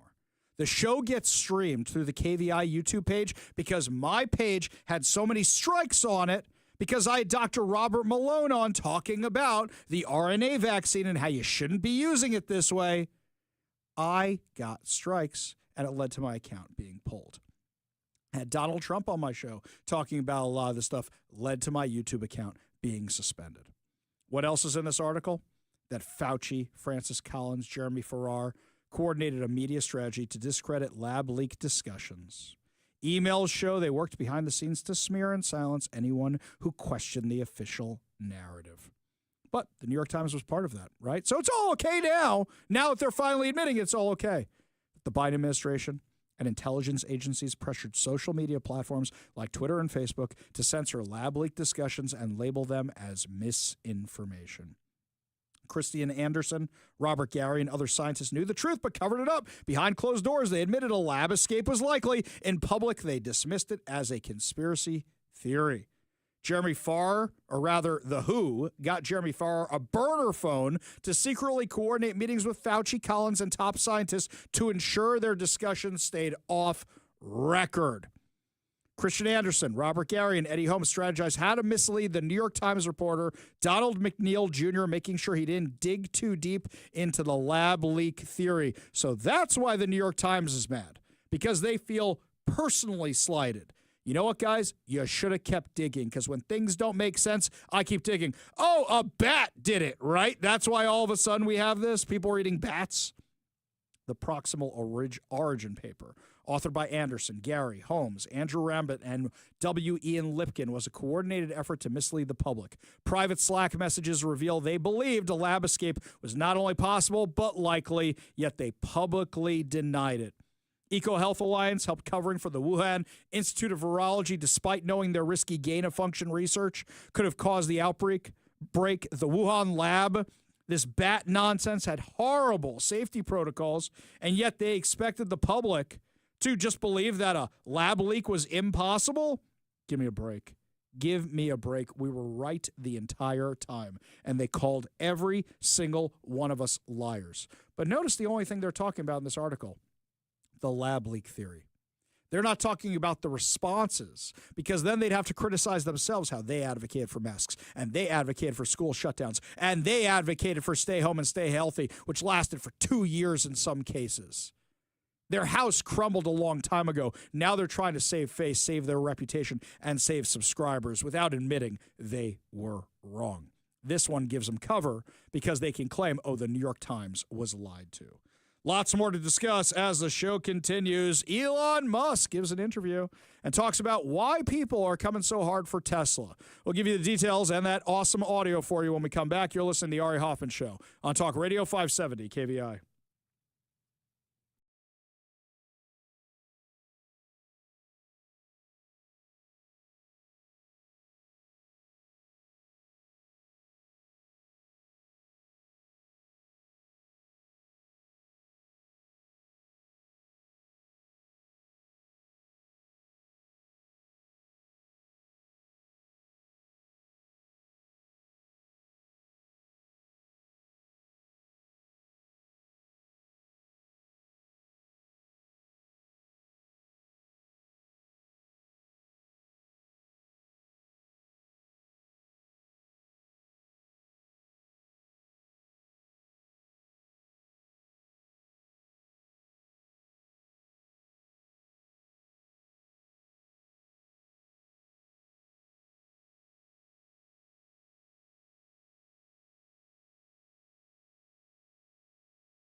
Welcome back to the Ari Hoffman Show. Remember, you just have about 10 minutes left to enter your keyword to enter the Golden Age of America contest, where you can win $2,000 and a $50 Daniel's Broiler gift card. If you don't have the keyword, you should have been listening at 4 o'clock, but don't worry, your next chance to win comes up at 8 o'clock tomorrow morning during the Commute with Carlson. This will be America's new golden age.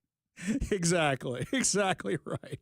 You know, Elon Musk speaks very logically about how we should cut the government. Give a listen to what he said back in 2017. As a libertarian, I think we can reduce employment in government by at least a third, reduce the overhead and administration by that much or more, so that we can offer more to services for our citizens.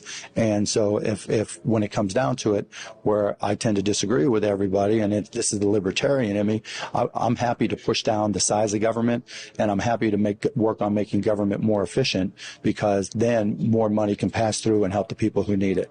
And that's what needs to change. Wait. That doesn't sound like Elon Musk. Who was that? Oh, that was Mark Cuban. Did people start boycotting his businesses? Did people start lighting his cars on fire? Well, he doesn't have a car company. Did they start lighting the Dallas Mavericks on fire? No, of course not, because it's rational thinking. They just don't like Elon Musk because Trump bad. Well, now we're in the find out stage, by the way. The Department of Justice has charged 3 people in connection with domestic terrorism attacks against Tesla vehicles. Of course, some of them identify as trans. In this case here, you've got some unhinged lunatics. According to a press release, Attorney General Pam Bondi said the days of committing crimes without consequences have ended. Let this be a warning. If you join this wave of domestic terrorism against Tesla properties, the Department of Justice will put you behind bars. One defendant was arrested after throwing approximately 8 Molotov cocktails at a Tesla dealership in Salem, Oregon. Another was arrested in Loveland, Colorado after attempting to light Teslas on fire with Molotov cocktails. And a third wrote profane messages against President Trump around Tesla charging stations before lighting the charging stations on fire with a Molotov cocktail. That's literally terrorism. Elon Musk weighed in on why he thinks this is happening. He did an interview with Sean Hannity right after he got the astronauts back on SpaceX. Give a listen. Countries. You're working on helping the blind see and all of these other things. Is it really come down to the basic, you're aligned with President Donald Trump, who also is a friend of mine, and that you have identified well over $100 billion in waste, fraud, abuse that our federal government never should have been spending? Is that what it comes down to?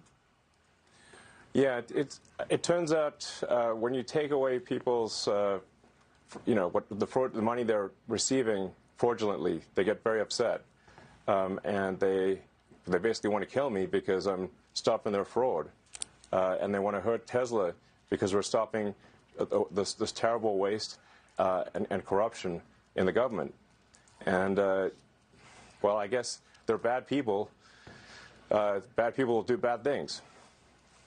Well, I know that overall, financially, in the end, yes, they can hurt you, but the people that they'll end up hurting are the people that work in your dealerships that may risk losing their job. The people that they may end up hurting are the people that work on the line and build the Teslas. They're going to be the ones hurt. And that, to me, is despicable on their part, just because they might have a political difference or perceived political difference. Yeah, he's 100% right. That's who you're going to end up hurting, but these lunatics don't think that way. And by the way, they had no problem with it when Barack Obama said the same thing, when Hillary Clinton said the same thing, when tons of Democrats said the exact same thing. We've played that montage for you. You know who really doesn't care about the people that get hurt? Tim Walz. We played this clip yesterday, but at the time, we knew he was stupid. We didn't know how stupid. Give a listen again, then we'll tell you why. Saying on my phone, I don't know, some of you know this on the iPhone, they've got that little stock app. I added Tesla to it to give me a little boost during the day. 225 and dropping. So,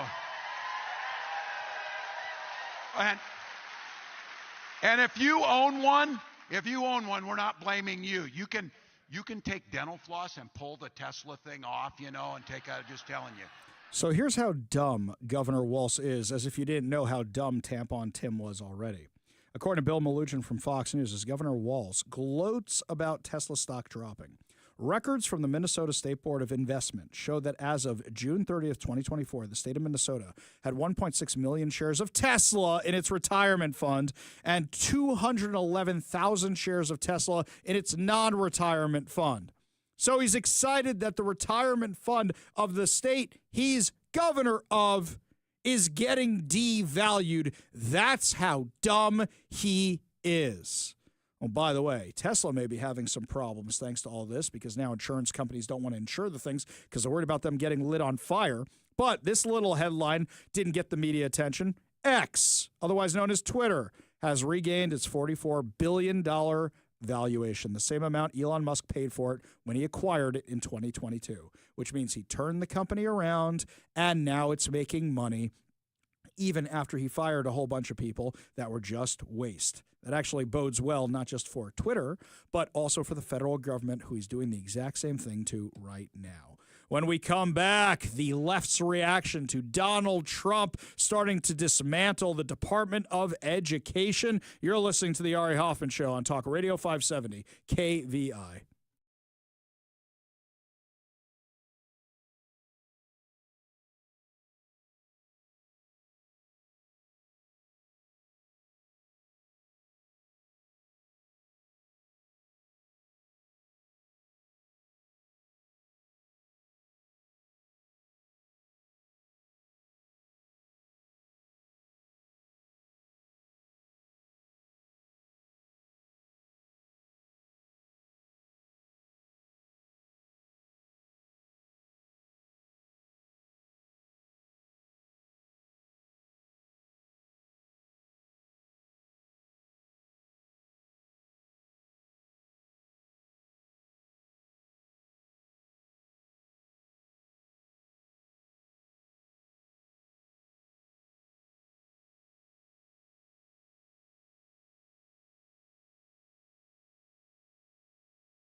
Welcome to the Ari Hoffman Show on Talk Radio 570 KVI, your home for the politically homeless, streaming live at KVI.com and on the KVI app. If you want to be part of the most dangerous show on the airwaves, call or text the Warrior Injury Law Studio line at 206-421-5757. That's 206-421-5757. Coming up at 5:45, your chance to win fantabulous prizes, including a $50 Daniels Broiler gift card and tickets to the Washington State Spring Fair.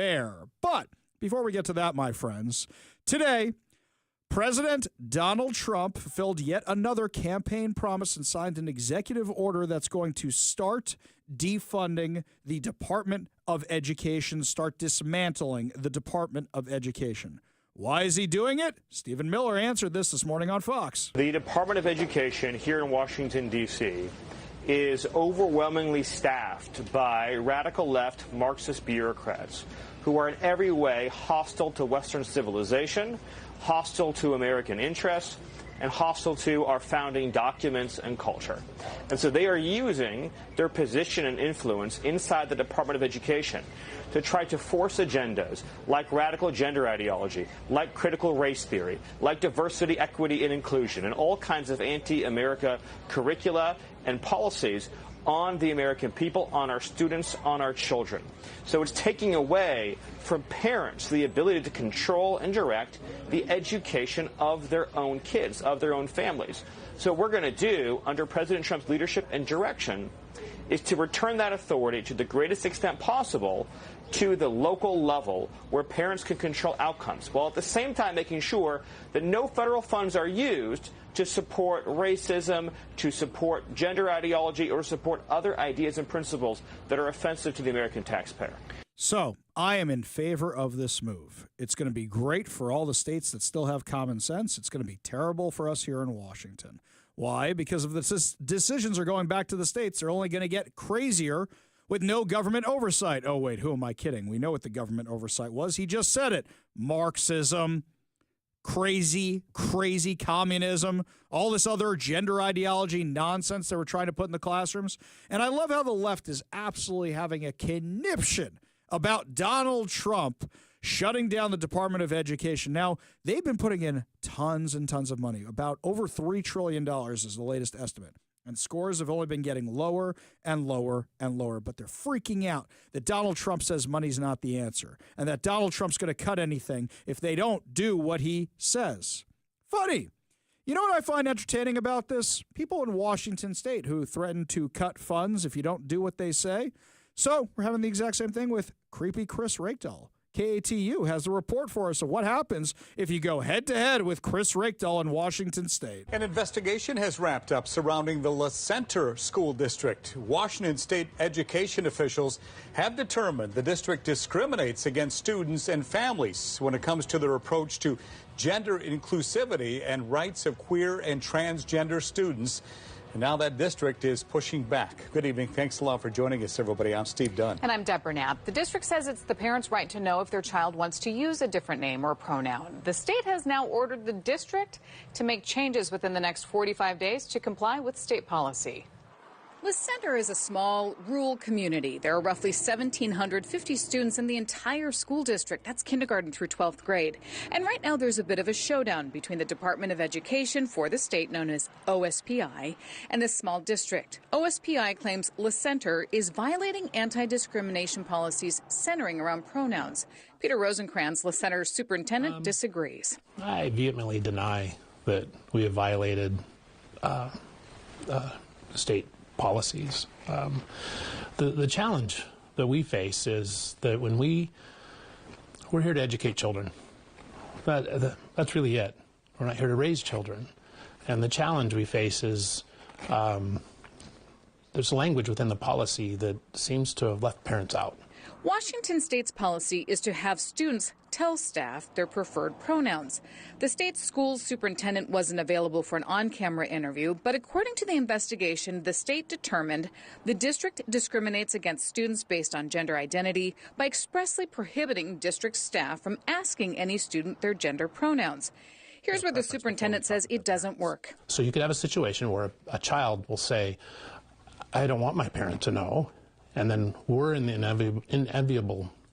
we're in the position to keep something from a parent. The district says parents need to be a part of the conversation. I have to collaborate with parents, whether it's about how they're reading, whether it's about how they're doing math, or if they want to be called a different name. According to the closing letter from OSPI, it found Rosencrantz directed staff saying they could use a student's preferred name and pronoun upon request, but directed staff to leave it up to the student to bring it up and not to ask. This comes at a time when the federal government, under the direction of President Donald Trump, has drawn a strong line regarding gender identity. Stories like this are why, shortly after taking office, I signed an executive order banning public schools from indoctrinating our children with transgender ideology. The state has given the district 45 days to comply. The Center School District is in the process of consulting attorneys regarding an appeal. And we're taking it very seriously. We're working. The state has come out and said some pretty egregious things against our district and have never stepped foot in our district. OSPI claims it doesn't conflict with parents' rights. In the report, it states, a legally compliant policy which does not require schools to proactively out students to their parents does not prevent parents from making decisions regarding their children. On the contrary, it is the district's chosen policy that forces the district into the center of family interactions without cause. But I have to ask permission from a parent to use sunscreen. I have to call home when they're tardy. I have to call home when they misbehave in class, but I'm not going to call home when they're choosing a new name or genders in the picture. That seems irresponsible. Superintendent Rosencrantz is not ruling out asking for community assistance if the state follows through with a threat to strip funding. We're working to learn how much money that would be, and we've requested a sit-down interview with the superintendent of Washington State Schools. You can read the entire report, the 32-page letter, on our website. God bless Peter Rosencrantz, the La Center School Superintendent, because he's trying to keep parents in the conversation. His last point was the best one.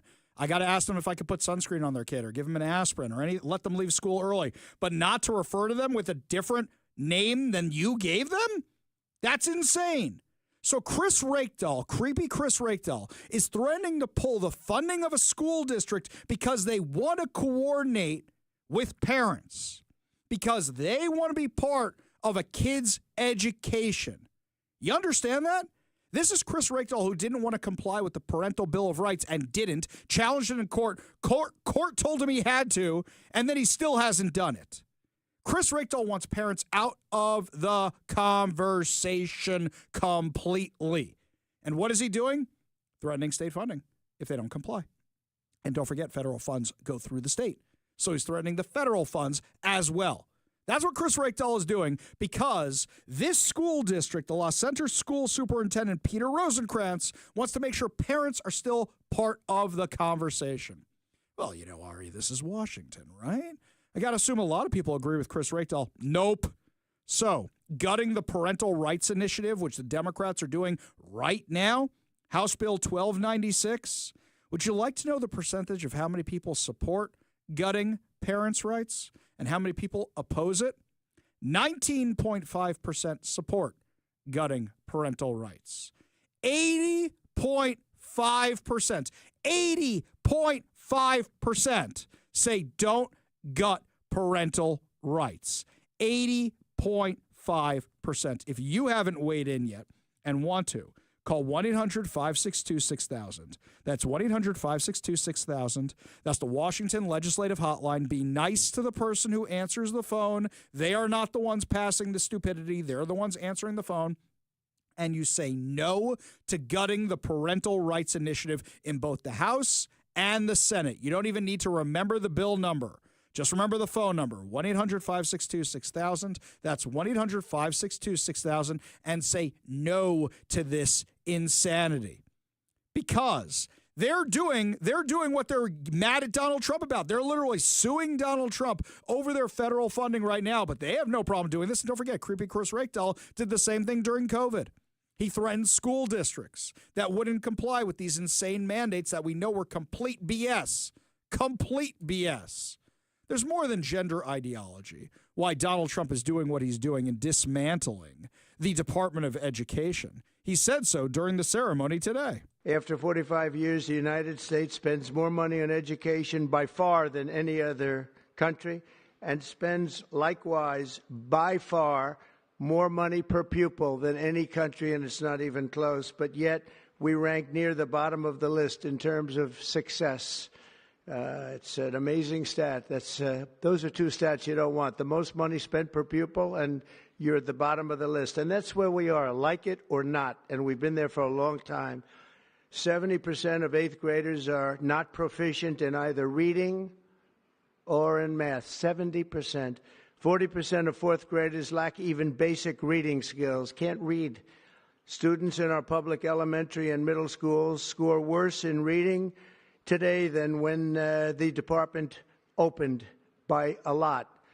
In Baltimore, 40% of the high schools have 0 students who can do basic mathematics. Not even the very simplest of mathematics. I said, give me your definition of basic, and they're talking about like adding a few numbers together. Despite these breathtaking failures, the department's discretionary budget has exploded by 600% in a very short period of time, and it employs bureaucrats in buildings all over Washington, D.C. And as a former real estate person, I will tell you, I ride through the streets of Washington and it says Department of Education, Department of Education. I said, how do you fill those buildings? It's crazy what's happened over the years. That's very reasonable. And by the way, it's exactly what's happening in Washington State. We're pouring more and more money into education. They're asking for more money during this budget for all these school districts that lost federal funding because students left the districts because the education was so bad, because COVID was so bad, because they were restricted so much and people want charter school, they want homeschooling, they were tired of the DEI critical race theory nonsense, but they're asking for more money here. More money ain't going to fix the problem.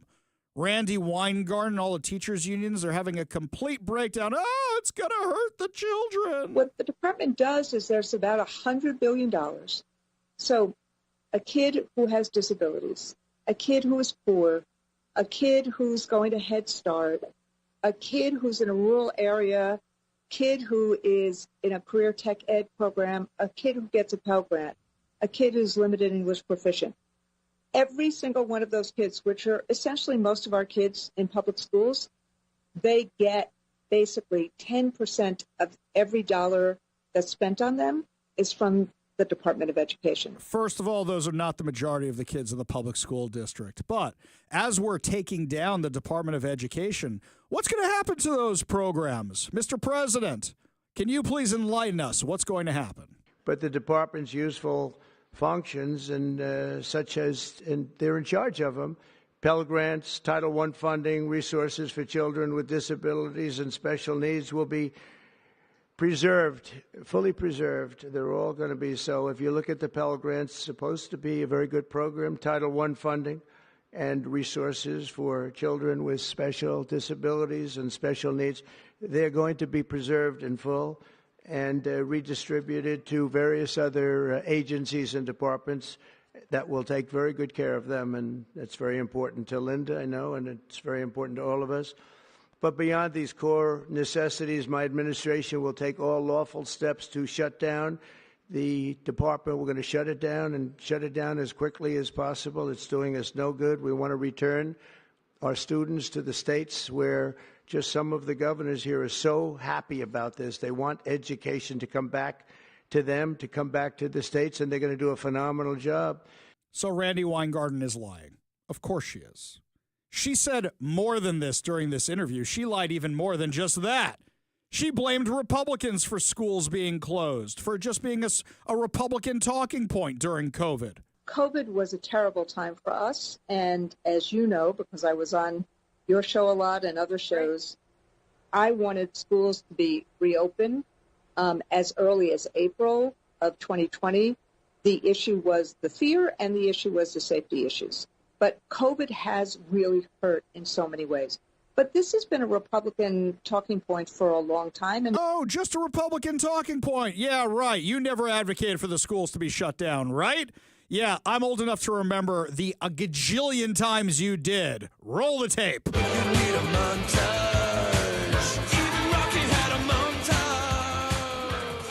people are in high risk, they shouldn't be in school. They should be doing things remotely. Just because Donald Trump wants to take a risk with people who go to bars or beaches, those of us who have spent our life teaching kids are not going to take a risk with kids or with our members' lives.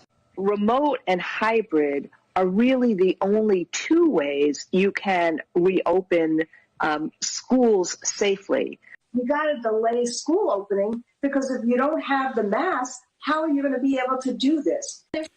That clip goes on for 7 more minutes. We trimmed it down. That clip goes on for 7 more minutes of her yammering about keeping schools shut down. And then she says, no, we wanted it open. It's just a Republican talking point.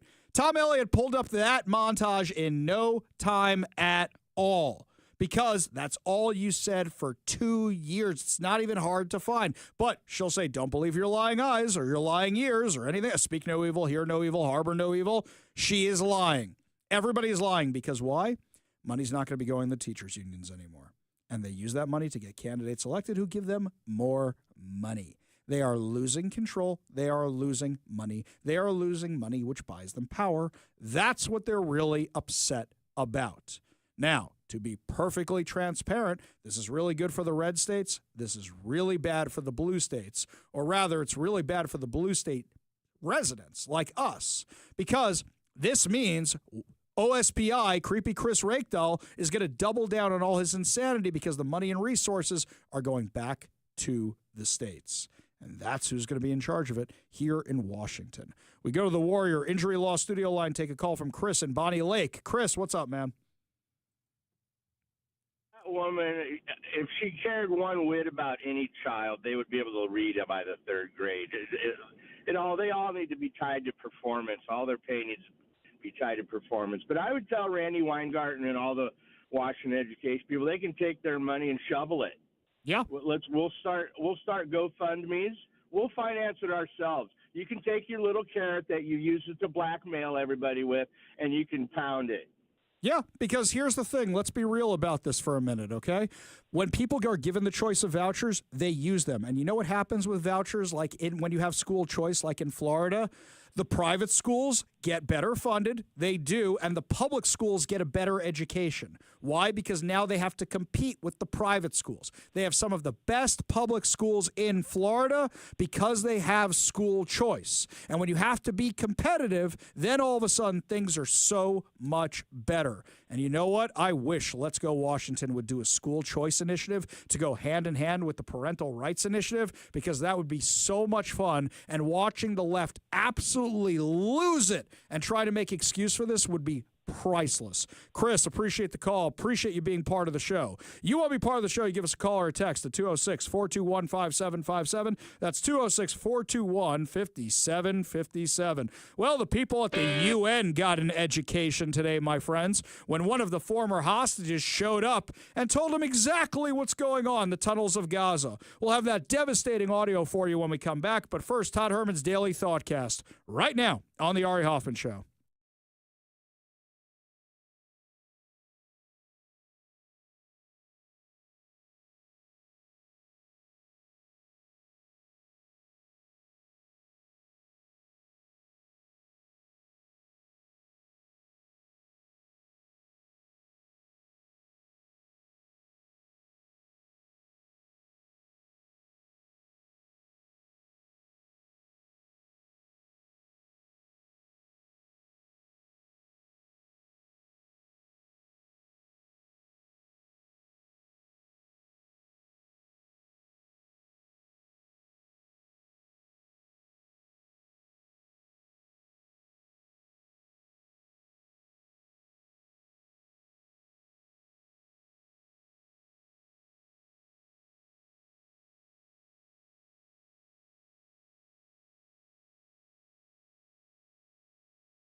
Welcome back to the Ari Hoffman Show. Just a reminder, coming up at 5:45, your chance to win fantabulous prizes, including a $50 Daniel's Broiler gift card and tickets to the Washington State Spring Fair. That's right, my friends. Yet another reason to always keep your radio tuned to 570 KVI, left on your dial, always right on the issues. You can also stream us at KVI.com, download the KVI app, and, of course, subscribe to us on whatever your preferred podcast platform is. Well, today, Elie Sharabi testified in front of the United Nations General Security Council. So, Elie Sharabi is one of the hostages who was recently released by Hamas in one of the hostage deals. And when I look at Elie Sharabi, I think of Otto Frank. And you say, who's Otto Frank? Now, most of you in school had to read the diary of Anne Frank. Otto Frank was her father, who came back after the Holocaust. His entire family has been wiped out. He was her dad. His entire family has been wiped out, has the diary, gets the diary published. It was given out to public schools because it wasn't about a Jew in the Holocaust, because it was about that, but there's very little Judaism in Anne Frank's diary. She's not writing that much about being Jewish. She's writing about being a kid and the experience being in the attic. So it's about the Holocaust, not about being a Jew necessarily in the Holocaust. But we're watching Otto Frank's story with our own two eyes. Elie Sharabi had his family. He was kidnapped in front of his family, so he assumed his family was perfectly fine. His wife, his two daughters. He assumed they're perfectly fine. Hamas told him to say in propaganda videos, I can't wait to see my wife and my daughters. I can't wait to see my wife and my daughters. He's released looking like a shell of a human being, like he walked out of a concentration camp. This is a guy who looks like Mike. This is a guy who originally looked like Mike, bigger, huskier guy. And he comes back and he looks like a shell of a human being. And he comes back, and then they tell him, after surviving 500 days in Hamas captivity, they tell him, oh yeah, by the way, your wife and your children were killed by Hamas. Can you imagine that? I don't know if I'd be able to continue existing. But this guy has met with President Trump, and now he's testifying before the UN. Now, as he's testifying, I want you to think about this. Palestine isn't a country, but for some reason the UN lets them have representatives in the room. So the people who held him hostage are sitting in the room listening to this story, listening to this heart-wrenching story. This clip was 19 minutes long. I cut it down to around 6 minutes. I pulled the best 6 minutes of it for you. It's absolutely heart-wrenching. When we say never again, when we say bear witness, this is what we're talking about. Give a listen. My name is Elie Sharabi. I am 53 years old. I've come back from hell. I've returned to tell my story. I used to live in Kibbutz Be'eri with my British-born wife, Liane, and my daughters, Noya and Yahel. It was a beautiful community. We were all passionate about creating the best life for our children and for our neighbors. Liane and I was married for 23 years and had two wonderful daughters and a dog, Mocha. On October 7, my heaven turned to hell. Sirens began. Hamas terrorists invaded, and I was ripped away from my family, never to see them again. That morning, after the sirens began, I tried to reassure Liane. The army will come. They always come, I told her, but they didn't. The terrorists infiltrated our community. The terrorists broke down our door. The dog barked, and the terrorists opened fire. My wife and I threw ourselves over our daughters, screaming for them to stop. They dragged me away as I called out to my girls, I will be back. I had to believe that. I didn't know I should have said goodbye forever. Outside, my peaceful home was gone. Over 100 terrorists were laughing, celebrating, filming themselves in our gardens. They beat me as they dragged me toward Gaza. My ribs were bruised. My face was swollen. And when we reached the border, a mob of civilians trying to lynch me. They put me from the car, but the terrorists rushed me away into a mosque. I was their trophy. For 491 days, I was kept underground in Hamas terror tunnels, chained, starved, beaten, humiliated. The chains they kept me in tore into my skin from the moment I entered until the moment I was released. I was given almost no food, no water, and no mercy. I was treated worse than animal. I was fed a piece of pita a day, maybe a sip of tea. I had to beg for food, beg to use the bathroom. Begging became my existence. And through it all, I held on to the hope that I would see my family again. When I was released on February 8, 2025, I weighed just 44 kilos. I had lost over 30 kilos. I arrived home and they told me my mother and sister were waiting for me. I said, "Get me my wife and daughters." And that was when I knew. They were gone. They had been murdered. My brother Yossi was murdered in captivity. He is still being held in Gaza, denied the dignity of burial. Just before my release, Hamas took pleasure in showing me a picture of my brother Yossi. They told me he was dead. It was like they had brought a massive hammer down on me. I refused to believe it. Where was the Red Cross when we needed them? Where was the United Nations? 491 days of torment. 491 days of starvation, of being chained underground. And no one came. No one in Gaza helped me. The civilians saw us suffering, and they cheered our kidnappers. They were definitely involved. I'm here today because I survived. But survival is not enough. Not when 59 hostages are still there. I was freed less than 6 weeks ago. I've come here to be the United Nations with a simple message. Bring them all home. Exactly. 59 people are still over there. The majority of them are dead bodies that haven't even been given the dignity of burial. But did you hear his entire story? When he first got kidnapped out to Gaza, civilians were the ones who tried to lynch him. Civilians were the ones cheering his capture. He was taken into a mosque. Mosques are being used as staging areas for terrorists. They keep talking about the starving Palestinians. He said they were eating very, very well. They were starving him. The only people starving in Gaza right now are the hostages being held in the Hamas tunnels. Where was the Red Cross? Where was the UN?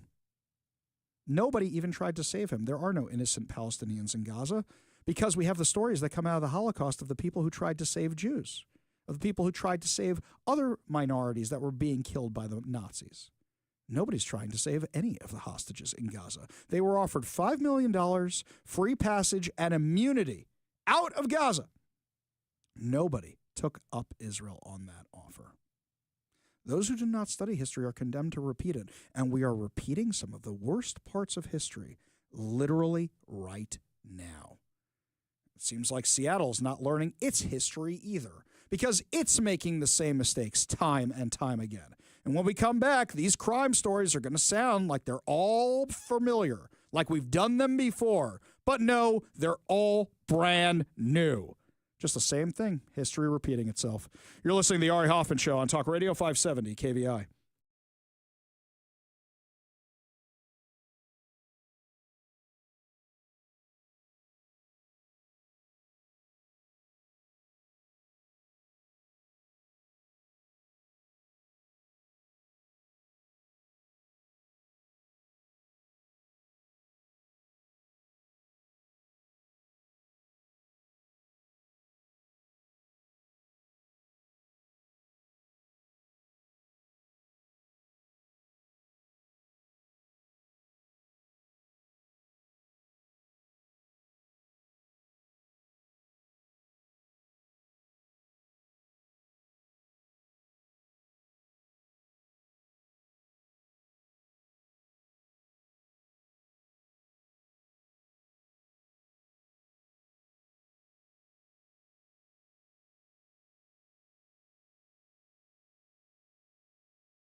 Welcome back to the Ari Hoffman Show. Have you signed up to become a KVI Insider? Head on over to KVI.com right now. Make sure you sign up to become a KVI Insider so that way you hear about all the latest events, contests, promotions, and so much more. Don't forget, while you're there, you can stream the show at KVI.com and, of course, download the KVI app so that way you can take us with you anytime, anywhere. My wife loves to monitor the Twitter accounts that do the 911 calls and the SPD calls. And the other night, she says to me, Ari, they're breaking into the smoke shop again. Now, near my house, it's not a pot shop. It's like a hookah shop. It's one of those places. So somebody drove into it not too long ago. Sound familiar? And they put those giant concrete barricades around the smoke shop. And then people keep breaking into it. Why they haven't put in those man-trap doors? A man-trap, for those of you who don't know, those are when you have the doors in front, then you go into a little chamber, you get buzzed into the second set of doors. That's a man-trap. Why they haven't done that already? I don't know. But the other day, there's a report, hey, same smoke shop with the barricades. They can't bash through with a car anymore. By the way, those barricades, I bet there is no way in hell they got a permit to put up those barricades. But you know what? They're 100% right in doing so because the city's not doing anything to protect them. So they just dropped those things on the sidewalk. And what happens? The other day, they get robbed again with guys who come into the store. My wife tells me she was driving by the other day, and she sees a guy standing on the corner, and she sees two men enter the shop that look like they're trying not to look suspicious, but you know what they're going to do. That corner, it's just an absolute mess, right? And that guy on the corner who's just a pedestrian is like, how can I get out of here quickly? What's the fastest way I can get out of here? The same stores get hit time and time again. But they're all just Jean Valjean from Les Mis, right? It's all just a loaf of bread, right, AOC? That's what's going on when they break into the hookah shop? That's what's going on? Sure, right, whatever. But that's the way Seattle's treating it. Not like it's a crime crisis. Like it's just, oh, these poor people. If only we gave them apartments that overlook Green Lake. If only we gave them these gorgeous apartments, then they would change their lives. And they would become productive members of society. Seattle City Council is doubling down on stupid.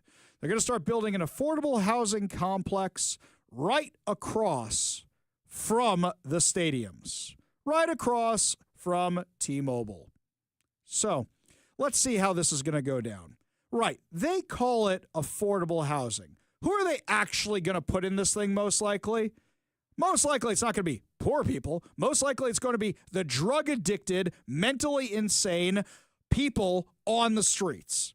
So you're going to put that right across the street from the baseball stadium. Now, I get the baseball stadium isn't active all the time, so you think to yourself, no big deal. You know where this is going, Mike? You know where you're coming in the home plate entrance? There's those big lots right there. That's where it's going. You're literally putting it right across the street from the stadium. Now, we went to that Winterfest this year. You and I both enjoyed it immensely. It's clear they listened to feedback of people like us who hadn't enjoyed it in the past and dialed it up, and it was great. Had a great time. You think I'm ever taking my kids down there now? I'm not even sure I want to take my kids down there for a ball game if this thing's going to be across the street, because you know what's going to happen. How many stories have we had of homeless lunatics? It's bad enough that every time you go to a sporting event in Seattle, the guys with the Jesus signs and the megaphones are out there. You're all going to burn unless you repent, blah, blah, blah, blah. Fine, I can deal with that. But now you're literally going to have Homeless Inc. operating a facility across the street from the baseball stadium?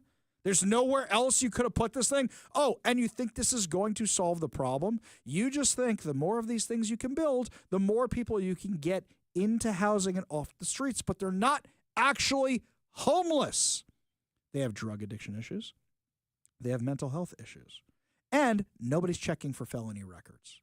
So is this going to be a low barrier shelter when they finally announce that it's not low income housing, that it's a low barrier shelter? Are they going to announce what they actually do there at these low barrier places where all of a sudden you can show up and nobody does a felony background check, so God knows who's hiding out in there? Maybe it's a guy who killed his roommate before with a machete, but no charges were ever brought against him. They were dismissed. And then he stabs a bus driver to death.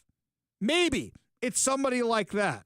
Gee, where could I be getting these stories from? I don't know. Maybe it's a kind of convicted felon who was here from Texas who was hiding out in the bathroom of a car dealership waiting for a woman to come by so he could rape her.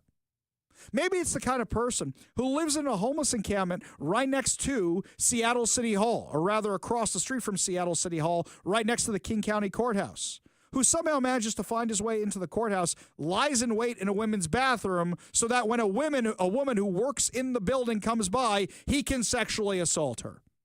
All these stories have happened. Maybe it'll be a family with a little kid. They're taking their first baseball game. And then some psychotic homeless guy throws a boiling cup of coffee on a child in a stroller. The Seattle City Council is stupid. This is a dumb move. You're putting it right across from the baseball stadium? You think people are going to want to go when you have the raving lunatics outside the baseball stadium? Never mind leaving their cars there. Oh, wait. This is what it's all about. They don't want you driving because then you're going to be worried that one of these lunatics is going to break into your car. And what about all the businesses who count on the stadium, that surround the stadium? How's it going to go for them? There are places you can put these, but also there are better models of how to operate these things. And you guys think just throwing at the money at the problem and building apartment buildings is going to solve it. If throwing money at the problem solved anything, then we wouldn't need to shut down the Department of Education today. Only good news to wrap up the show. Your good news giveaway, your good news headlines, your chance to win. $50 gift card plus so much more. You're listening to the Ari Hoffman Show on Talk Radio 570 KVI.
It is time to feel good as we wrap up another amazing episode of the Ari Hoffman Show right here on Talk Radio 570 KVI. And before we get to our good news giveaway, how about some good news headlines today, aside from the fact that Donald Trump is dismantling the Department of Education? That's the best good news of the day. This one from Fox News.